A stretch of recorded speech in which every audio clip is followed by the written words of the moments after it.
Father's Day ay saktong isinapubliko ng aktres na si Rhea Atayde ang kanyang pagbubuntis.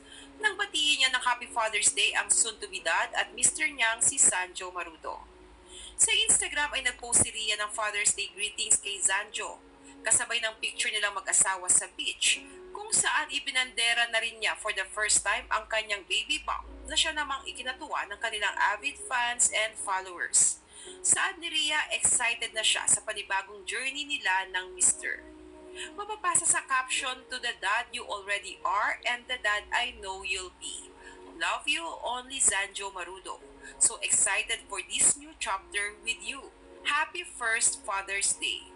Maraming netizens ang nagulat sa biglaang pregnancy announcement ni Rhea. Pagkaman matagal nang napapabalita ang kanyang pagbubuntis ay never pa naglabas ng kumpirmasyon ang mag-asawa until now. Dumagsa ang congratulatory messages para kina Rhea at Sanjo para sa new blessing sa kanilang pamilya.